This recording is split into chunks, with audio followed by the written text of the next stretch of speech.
Exam के लिए जाओ, कहीं इंटरव्यू देने के लिए जाओ, दुर्वा शिव जी को, इस दुर्वा का जो डंडी का मुख है ये अशोक सुंदरी वाली जगह, फिर समझ लीजिए जैसे ये शिवलिंग, ये गोल जलाधारी, यहाँ से पानी नीचे गिरता है, बीच में अशोक सुंदरी का स्थान होता है।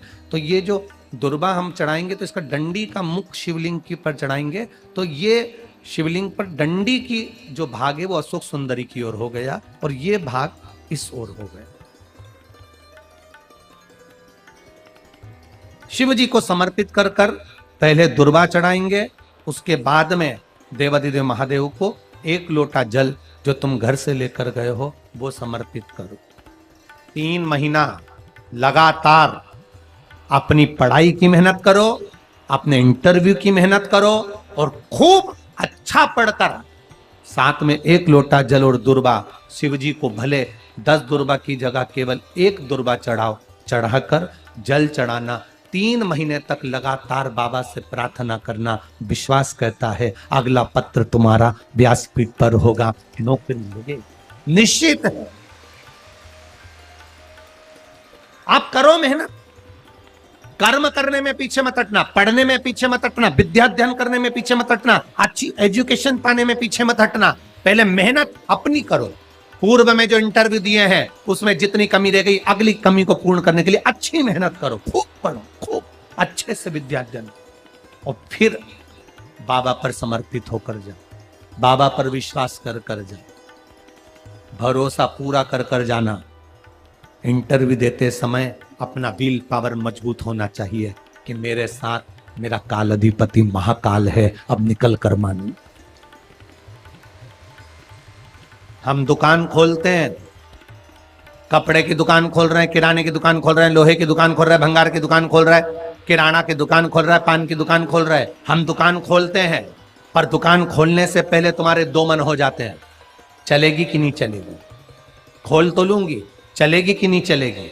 जिस दिन तुम दुकान खोलो 1 महीने पहले, 2 महीने पहले, 3 महीने पहले बाबा को दुर्वा चढ़ाकर 1 लोटा जल चढ़ाकर नियम बनाकर जाना, 3 महीने बाद मैं दुकान खोल रही हूं, 2 महीने बाद मैं दुकान खोल रही हूं और मेरा विश्वास कहता है दुकान चलेगी। जिस दिन तुमने विचार कर लिया कि दुकान चलेगी कि नहीं चलेगी तो वो नहीं चलेगी। जिस दिन तुमने विचार कर लिया कि दुकान खोल रही हूं, मेहनत करूंगी, दिल से करूंगी, भले मेरे पास ज्यादा माल नहीं है, जितना माल खरीद के लाऊंगी उतना बेच कर बताऊंगी क्योंकि मेरे साथ काल अधिपति महाकाल है, तो वो चलेगी। विश्वास दृढ़ करो, भरोसा पक्का करो। जिस दिन तुम्हारा विश्वास दृढ़ हो गया उस दिन तुम विजय हो गए, उस दिन तुम आनंदता में हो गए।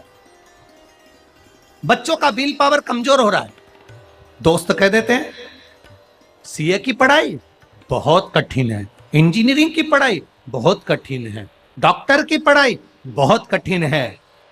साथ वाले ऐसे मत ढूंढना जो तुम्हारा विल पावर कमजोर कर दे। ये वाली फैक्ट्री खोलेंगे तो हो सकता है नुकसान हो जाए, इसलिए ये फैक्ट्री खोलने का मन नहीं हो रहा है।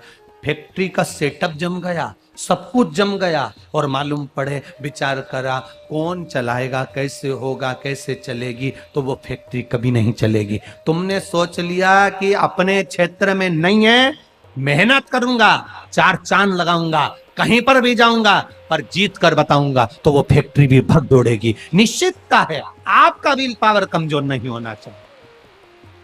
आप कैसे कमजोर हो जाओ? शंकर भगवान का भक्त कभी कमजोर नहीं पड़ता, शिव का भक्त कभी कमजोर नहीं पड़ता। आप उतनी मेहनत पूर्ण करो।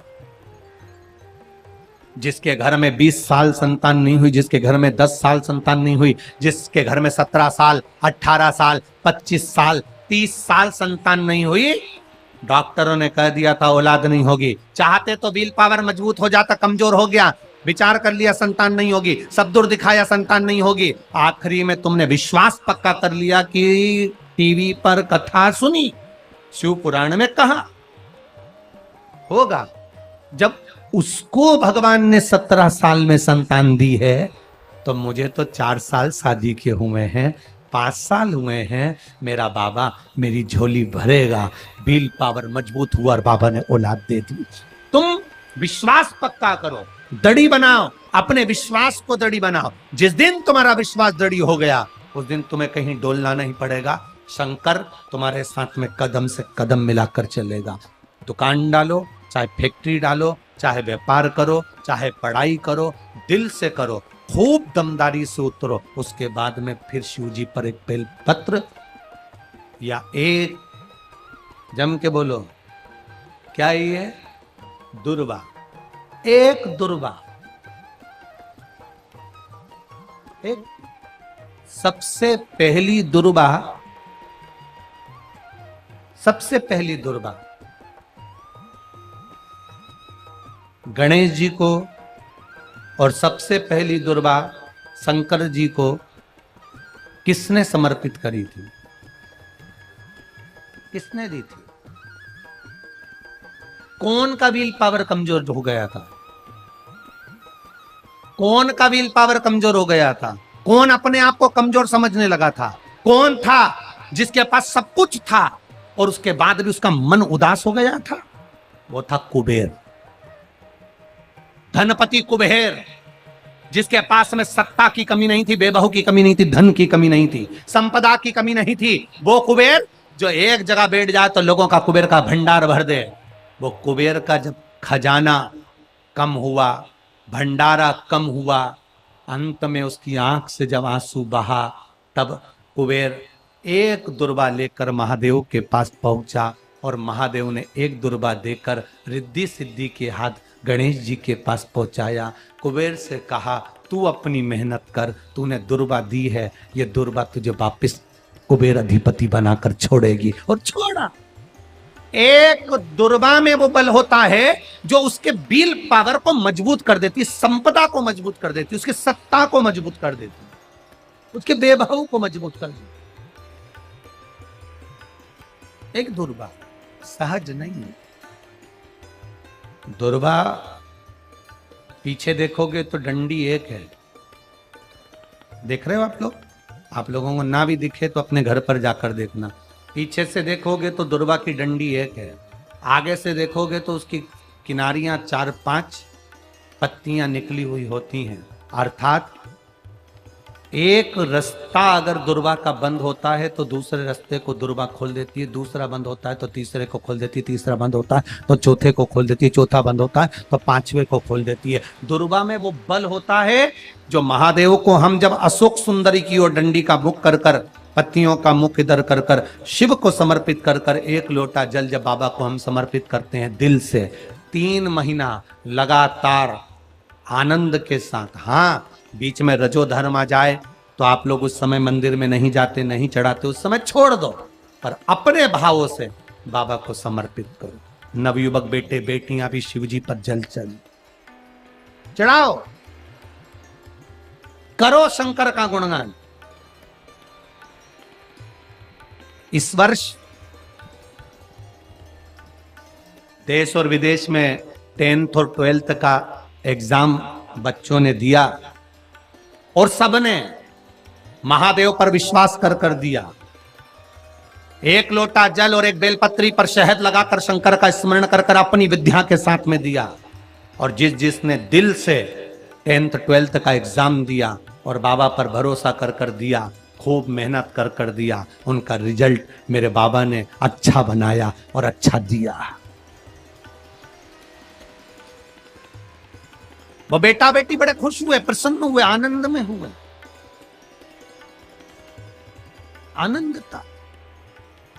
आपके बल को मत गिरने दो, आपके विश्वास को मत गिरने दो। विश्वास दृढ़ रखिए, जितना दृढ़ हो सकता है उतना रखिए। रोग आ गया, बीमारी आ गई, कोई बहुत बड़ी बीमारी घर में आ गई है, तकलीफ बढ़ गई है, विल पावर मत गिरने देना। आ गई ना बीमारी, आपको कथा में पहले कहा था, सबसे कठोर लोहा होता है, लोहे की तलवार बनती है, गुप्ती बनती है, बंदूक बनती है, तलवार से लोगों को मारा जाता है। सबसे कठोर लोहा, लोहे से ज्यादा कठोर होती है अग्नि, जो लोहे को गला देती है। कठोर कौन है लोहे से ज्यादा? बोलो बोलो, अग्नि। अग्नि से कठोर होता है पानी। एक लोटा पानी डाला, अग्नि बुझ गई। लोहे से कठोर अग्नि, अग्नि से कठोर पानी, पानी से कठोर होता है मनुष्य, जो लोटा भरकर निगल जाता है। जरा विचार करिएगा, ये मनुष्य अग्नि से, पानी से, लोहे से भी ज्यादा कठोर होता है, जो पानी को पचा जाता है। मनुष्य से ज्यादा कठोर होती है बीमारी, जो अच्छे अच्छे पहलवान सूरमाओं को भी बीमारी निगल जाती है। अच्छे अच्छे सूरमाओं को, अच्छे अच्छे पहलवानों को, माइकल जैक्सन जैसे हीरो, बड़े बड़े हीरो हीरोइन को, जिन्होंने खूब फिल्में बनाई, बीमारी स्वयं स्वर कोकिला लता मंगेशकर जैसे को भी बीमारी। लोहे से कठोर अग्नि, अग्नि से कठोर पानी, पानी से कठोर मनुष्य, मनुष्य से कठोर होती है बीमारी, जो अच्छे अच्छे पहलवान को निगल जाती है। और बीमारी से भी ज्यादा कठोर होता है मेरा काल अधिपति महाकाल राजा, जो बीमारी को ही निगल जाता, बीमारी को निकल जाता। एक बेलपत्र जो शिव जी पे चढ़ी हुई है, उसको लाकर हम जब खाते हैं, ये बेलपत्र बेलपत्र नहीं रहती, ये औषधि बन जाती है। इस व्यासपीठ ने लाखों करोड़ों लोगों को देखा है, लाखों की भीड़ में लोग कथा सुनने आते हैं। बेलपत्री के महत्व को जिसने जान लिया, वो जान लिया, जान लिया।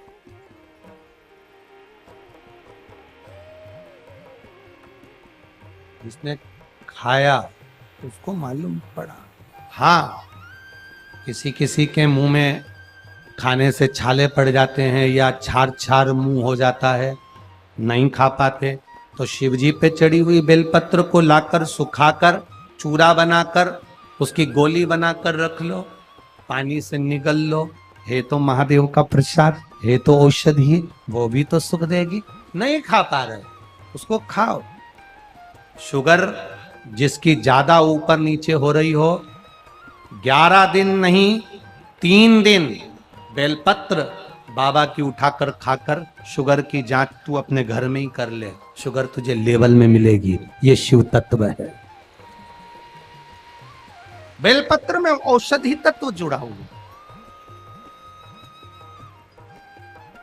शिव पर चढ़ी हुई, शंकर भगवान के शिवलिंग पर चढ़ी हुई, भगवान देवादिदेव महादेव पर समर्पित जो सामग्री भगवान को चढ़ी हुई है, वो अमृत के तुल्य है। चपटी भभूत में है खजाना कुबेर का।